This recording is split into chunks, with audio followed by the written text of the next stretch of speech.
안녕하세요. 성경을 쉽고 깊이 있게 풀어보는 시간입니다. 오늘은 신명기에 대해 이야기해 볼 건데요. 보통 신명기 하면 좀 딱딱한 율법책? 이렇게 생각하기 쉽잖아요. 근데 사실은요, 약속의 땅을 바로 코앞에 두고 모세가 이스라엘 백성들에게 남긴 아주 뜨거운 마지막 설교, 거의 유언과도 같은 이야기입니다. 자, 한번 상상해 보세요. 40년이에요, 40년. 그 긴 광야 생활이 드디어 끝나고 저기 눈앞에 꿈에 그리던 땅이 펼쳐져 있어요. 그런데 모세가 갑자기 딱 멈춰 세우고는 길고 아주 간절한 설교를 시작하는 거예요. 아니, 왜 그랬을까요? 바로 그 이유에 신명기의 모든 것이 담겨 있습니다. 네, 맞아요. 이건 그냥 연설이 아니었어요. 언약 백성, 그러니까 하나님의 백성을 위한 모세의 마지막 설교였죠. 한 세대의 운명, 아니 그들의 미래 전체가 걸린 정말 유언 같은 메시지였습니다. 이 배경을 좀 보세요. 이게 정말 중요하거든요. 장소는 모압 평지, 시간은 광야 40년이 끝나는 바로 그 시점. 그리고 제일 중요한 건 듣는 사람들이 누구냐는 거예요. 애굽에서 나온 1세대가 아니에요. 그들은 다 광야에서 죽었죠. 지금 이 설교를 듣는 사람들은 광야에서 태어난 새로운 세대입니다. 그러니까 이들에겐 우리 부모님 세대의 실패를 절대 반복하면 안 된다는 엄청난 책임감이 있었던 거죠. 그래서 모세가 제일 먼저 한 게 뭐냐면요. 미래를 말하기 전에 과거를 돌아보게 하는 거였어요. 신명기를 읽다 보면 기억하라는 말이 정말 많이 나오거든요. 왜냐? 간단합니다. 과거의 실패를 잊어버리면 미래도 없으니까요. 이스라엘의 여정이 이랬죠. 시내산, 그러니까 호렙산에서 하나님과 언약을 맺고 출발했는데 약속의 땅, 바로 문턱이었던 가데스 바네아에서 결정적인 실수를 저지릅니다. 바로 하나님을 믿지 못한 거죠. 그 결과가 뭐였나요? 1세대는 40년 동안 광야를 헤매다 결국 아무도 들어가지 못하고 이제 그들의 자녀인 새로운 세대가 다시 그 출발선, 바로 모압 평지에 서게 된 겁니다. 이 구절 보세요.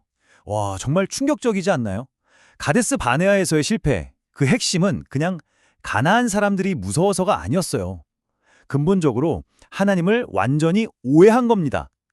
하나님이 우리를 사랑해서 구원한 게 아니라 우리를 미워해서 여기서 죽이려고 데려왔거나 이렇게 생각했다는 거예요. 바로 이 끔찍한 불신이 모든 실패의 시작이었습니다. 자, 이 표를 보면 정말 선명하게 보이죠? 한쪽엔 하나님의 신실하심이 있어요. 아버지가 아들을 안아주듯 그들을 이끄셨고 대신 싸워주셨고 40년 동안 단 하루도 부족함 없이 채워주셨죠. 그런데 다른 한쪽엔 뭐가 있죠? 백성들의 불순종, 끊임없이 하나님을 믿지 않고 원망하고 거역했어요. 모세는 바로 이 극명한 대비를 보여주면서 제발 다시는 이 길로 가지 마라 하고 외치고 있는 겁니다. 자, 그럼 어떻게 해야 할까요? 어떻게 해야 이 실패의 고리를 끊을 수 있을까요? 모세의 해답은 아주 명쾌하고 간단합니다. 수백 개의 율법 조항을 외우고 지키는 것? 아니요. 그보다 먼저 마음을 다해서 하나님을 사랑하라는 겁니다. 이게 바로 그 유명한 쉐마죠. 이스라엘아 들으라, 이 구절은요, 그냥 신명기의 핵심이 아니라 성경 전체의 심장이라고 할 수 있어요. 하나님을 사랑하는 것, 이것이 모든 율법의 요약이고 하나님의 백성으로 살아가는 것의 본질이다 라고 선포하는 겁니다. 바로 이 부분이 정말 중요해요. 율법을 이거 해야 돼, 저것도 지켜야 돼 하는 무거운 짐으로 여기는 게 아니라는 거죠. 그게 아니라 하나님을 너무 사랑하니까 그 사랑을 표현하는 방법으로 기쁘게 따르는 것. 이게 바로 신명기가 말하는 진짜 율법의 정신입니다. 보세요. 하나님 사랑은 그냥 마음속에만 있는 추상적인 게 아니에요. 이게 삶으로 드러나야 진짜죠. 다른 신들 다 버리고 오직 하나님만 예배하는 걸로요. 그리고 내 자녀들에게 이 말씀을 부지런히 가르치는 걸로 나타나야 하고요. 여기서 그치지 않고 이웃사랑으로까지 이어져서 고아나 과부, 나그네 같은 약한 사람들을 돌보고 이 사회에 정의를 세우는 구체적인 행동으로 나타나야 한다는 겁니다. 자, 이제 모세는 이 새로운 세대 앞에 아주 중대한 선택지를 딱 내놓습니다. 과거를 돌아봤지? 이제 너희가 선택해라. 하나님을 사랑하는 삶을 살래? 아니면 너희 부모 세대처럼 불순종의 길을 또 걸어갈래? 하고 묻는 겁니다. 모세의 말은 아주 단호해요. 뭐 어중간한 회색지대? 그런 거 없습니다. 복이냐? 저주냐? 생명이냐? 사망이냐? 하나님과의 관계 안에서 이스라엘이 갈 수 있는 길은 딱 둘 중 하나뿐이라는 거죠.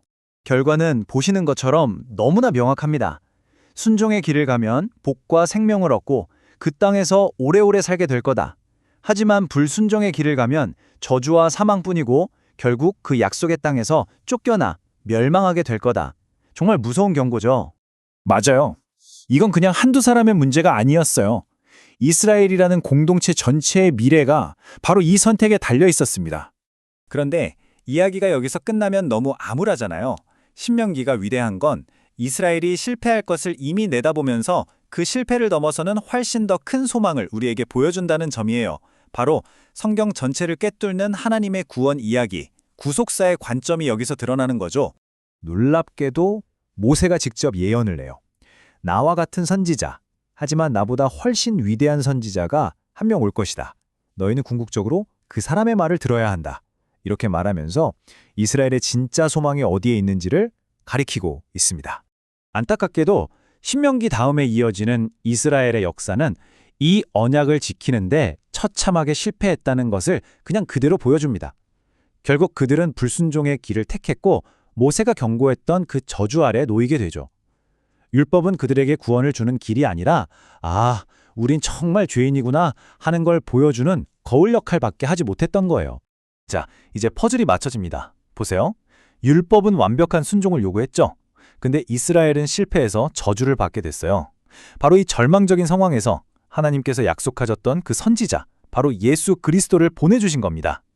그리고 예수님께서 이스라엘이 실패했던 그 율법의 모든 요구를 단 하나도 빠짐없이 완벽하게 다 이루셨습니다. 네, 바로 예수님이야말로 온 마음과 뜻과 힘을 다해 하나님을 사랑하신 유일한 분, 진짜 이스라엘이셨던 거죠. 이스라엘 백성이 그토록 실패했던 그 순종의 삶을 예수님께서 우리를 대표해서, 우리를 대신해서 완벽하게 살아내신 겁니다. 그리고 거기서 그치지 않으셨죠? 율법을 어긴 건 우리인데 우리가 받아야 마땅한 그 모든 저주를 예수님께서 십자가 위에서 대신 다 짊어주셨습니다. 신명기에서 말했던 그 두 갈래길이 있잖아요. 우리가 선택해서 가고 있던 그 저주의 길을 예수님이 대신 걸어가지고 우리에게는 생명의 길을 활짝 열어주신 겁니다. 이게 복음이에요. 그래서 이제 우리는 율법을 지키는 행위로 구원받는 게 아니에요. 오직 예수 그리스도를 믿기만 하면 진짜 약속의 땅, 바로 영원한 생명으로 들어가게 되는 겁니다. 이것이야말로 신명기가 저 멀리서부터 가리키고 있었던 놀라운 복음의 소식입니다. 자, 이제 신명기의 질문이 오늘 우리에게로 향합니다. 우리는 예수님 덕분에 율법의 저주에서 완전히 자유로워졌습니다. 그렇다면 우리는 이제 어떻게 살아야 할까요? 오늘 하루 나를 위해 저주를 대신 받으신 그 십자가 사랑에 감사하면서 내 힘이 아니라 성령님의 능력으로 정말 기쁨으로 순종하는 삶은 어떤 모습일지 함께 깊이 생각해보는 시간이 되었으면 좋겠습니다.